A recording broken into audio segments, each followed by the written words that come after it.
बिस्मिल्लाहिर्रहमानिर्रहीम। Entire English zone आप तमाम साथियों को वेलकम करता है। दोस्तों, हम इंग्लिश ग्रामर पढ़ रहे हैं और ग्रामर में आज हमने पास्ट कंटिन्यूअस टेंस पढ़ना है। दो हिस्सों में मैंने तकसीम कर दिया है ताकि अपलोड करने में आसानी हो और आपको डाउनलोड करने में और समझने में भी आसानी हो। इस वजह से मैंने बाई पार्ट दो हिस्सों में तकसीम कर दिया है।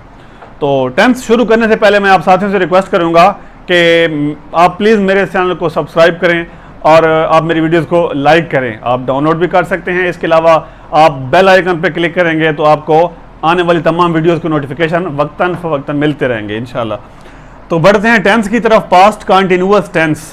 पास्ट कंटिन्यूअस टेंस कौन सा टेंस होता है, पहले इसका तारुफ बता दूं। कंटिन्यू का मतलब, पास्ट का मतलब होता है माजी, कंटिन्यू का मतलब होता है जारी, टेंस का मतलब जमाना। पास्ट कंटिन्यूअस टेंस ऐसा टेंस जिसमें किसी काम का करना, होना, जैसे ना माजी के ज़माने में जारी पाया जाए, इसे पास्ट कंटिन्यूअस टेंस कहते हैं। सबसे पहले इसकी पहचान देखते हैं जी। पहचान हमें कैसे पता चलेगा? तो नाम से ही जाहिर है, पास्ट माजी, कंटिन्यूअस जारी।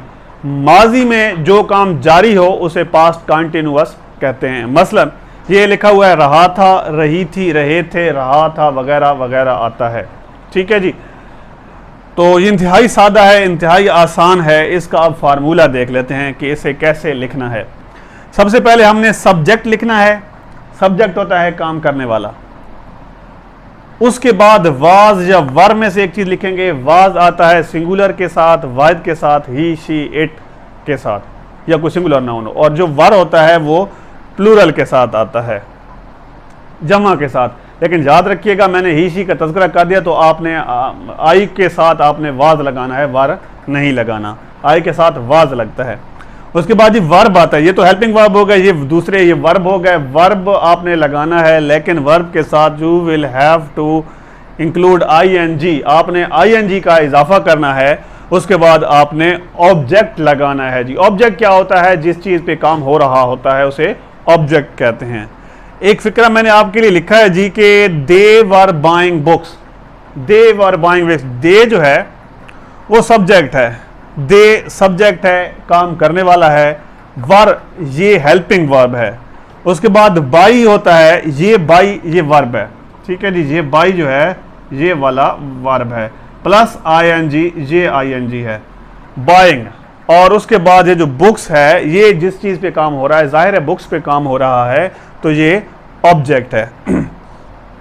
उसके बाद कोई और फिक्रा देख लेते हैं कि आई वॉज रीडिंग नावल। मैं नावल पढ़ रहा था। आई सब्जेक्ट, वाज वर, ये हो गया हमारे इन वाज वर में से, मतलब हेल्पिंग वर्ब हो गए।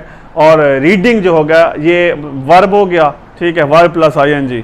और नावल जो हो गया ये ऑब्जेक्ट है। इंतहाई आसान है। प्रेजेंट कंटिन्यूअस और पास्ट कंटिन्यूअस में जस्ट ज़माने का फ़र्क है और वाज वर और इज एम आर का डिफरेंस है। प्रेजेंट कंटिन्यूअस में हम वाज वर की जगह इज एम आर लगा देते थे और चौथी फॉर्म होती थी, बाकी सेम यही कंडीशन थी। अब पास्ट कंटिन्यूअस में वाज वर है और वर्ब की चौथी फॉर्म है, बाकी सेम यही सिचुएशन है। इंतहाई आसान है।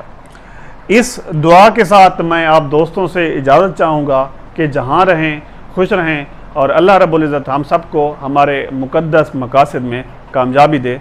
अल्लाह ने के बाद।